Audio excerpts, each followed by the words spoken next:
Assalamualaikum warahmatullahi wabarakatuh. Pada kesempatan kali ini, kami dari kelompok 9 akan mempresentasikan materi tentang prinsip bahan ajar cetak. Materi ini merupakan bagian dari mata kuliah Desain Pengembangan Bahan Ajar dengan dosen pengampu Bapak Dr. Agustian Ali Rahman MPDI.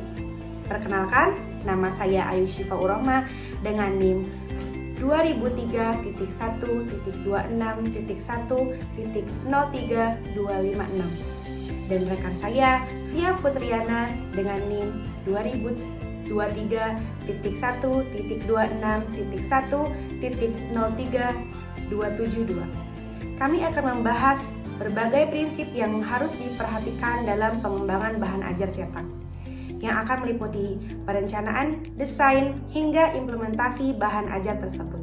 Semoga video pembelajaran kali ini dapat memberikan pemahaman yang lebih dalam mengenai bagaimana prinsip-prinsip tersebut diaplikasikan dalam pembuatan bahan ajar cetak yang efektif dan berkualitas. Tanpa berlama-lama, mari kita mulai pembahasannya. Prinsip merancang bahan ajar cetak. Apa itu bahan ajar cetak? Bahan ajar cetak adalah materi pembelajaran yang disusun dan dicetak untuk digunakan dalam proses pendidikan, yang mana tujuan utamanya adalah untuk menyampaikan informasi kepada siswa dengan cara yang terstruktur dan mudah dipahami, sehingga dapat memfasilitasi proses belajar. Bahan ajar cetak ini mencakup berbagai bentuk, seperti 1. Modul. Modul adalah unit pembelajaran yang dirancang secara mandiri dan mencakup satu topik atau kompetensi tertentu. Modul biasanya dilengkapi dengan tujuan pembelajaran, materi, latihan, dan penilaian. 2. Handout. Handout adalah rangkuman materi yang disajikan secara singkat dan padat. Sering digunakan sebagai bahan pendukung dalam presentasi atau pembelajaran tatap muka. 3. Lembar kegiatan siswa atau LKS. LKS adalah lembaran yang berisi tugas atau aktivitas yang harus diselesaikan oleh siswa. LKS biasanya digunakan untuk mendukung pemahaman konsep melalui latihan langsung. 4. Buku. Buku adalah kumpulan informasi yang disusun dalam bentuk bab dan subbab, mencakup berbagai topik yang lebih luas dan mendalam. Buku dapat digunakan sebagai referensi utama dalam pembelajaran. 5. Foto atau gambar.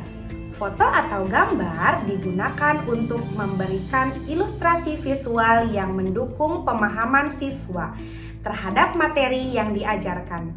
Mereka dapat meningkatkan daya tarik dan memperjelas informasi yang disampaikan. 6. Wall card. Wall card adalah poster besar yang menampilkan informasi penting secara visual. Biasanya dipasang di dinding kelas atau referensi dan pembelajaran yang berkelanjutan. Bahan ajar cetak memiliki jenis-jenis karakteristik bahan, di antaranya yaitu 1. Terstruktur. Bahan ajar cetak disusun dengan tata urutan yang logis dan sistematis, yang memudahkan siswa untuk mengikuti alur pembelajaran. 2. Fleksibel. Bisa digunakan di berbagai situasi dan tidak bergantung pada teknologi atau perangkat tertentu. 3. Portable. Mudah dibawa dan digunakan di mana saja tanpa membutuhkan listrik atau konektivitas internet. 4. Visual. Manfaatkan teks, gambar, diagram, dan grafik untuk memperjelas konsep dan informasi. Baik, berikutnya saya akan menjelaskan poin keempat, yaitu tentang teknik penyusunan bahan ajar cetak. Ada 6 poin di sini, diantaranya yang pertama adalah analisis kebutuhan atau mengidentifikasi kebutuhan siswa dan tujuan pembelajaran yang akan dicapai. Yang kedua, perencanaan. Maksudnya menentukan format dan struktur bahan ajar serta susunan bab dan juga subbab. Yang ketiga, ada pengembangan isi. Yang dimaksud adalah mengembangkan materi dengan bahasa yang jelas sesuai dengan tingkat pemahaman siswa menyertakan ilustrasi, tabel, atau diagram yang relevan. Yang keempat, ada desain layout atau menyusun tampilan halaman agar menarik dan mudah dibaca, memperhatikan penggunaan font, warna, dan juga spasi. Yang kelima, ada review dan revisi, memeriksa kesalahan bahasa, tata letak, dan keakuratan informasi, melakukan revisi sebelum dicetak. Dan yang terakhir ada produksi atau mencetak bahan ajar dalam jumlah yang diperlukan dan pastikan kualitas cetakannya baik. Berikutnya nomor 5 dan akan membahas tentang kelebihan serta kekurangan bahan ajar cetak. Di antaranya ada poin mudah diakses atau tidak membutuhkan perangkat elektronik atau konektivitas internet. Kemudian portabilitas atau bisa dibawa kemana saja dan digunakan kapan saja. Berikutnya, mudah digunakan, atau siswa dapat membaca dan belajar dengan cara mereka sendiri tanpa memerlukan instruksi khusus. Dan yang terakhir, visualisasi yang jelas. Gambar, diagram, dan tabel dapat membantu memperjelas materi yang sulit.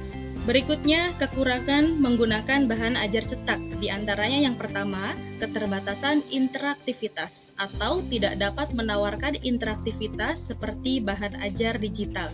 Berikutnya, memerlukan fisik atau bahan ajar cetak bisa rusak atau hilang dan butuh tempat penyimpanan. Kemudian kurang fleksibel atau sulit untuk diperbaharui atau direvisi setelah dicetak. Dan yang terakhir, biaya produksi, memerlukan biaya untuk pencetakan dan juga distribusi. Baik, itu saja yang dapat kami sampaikan. Saya Via Putriana dan rekan saya Ayu Syifaur Rahmah. Kami memohon maaf apabila ada kesalahan baik dari penyampaian ataupun ucapan. Terima kasih. Wassalamualaikum warahmatullahi wabarakatuh.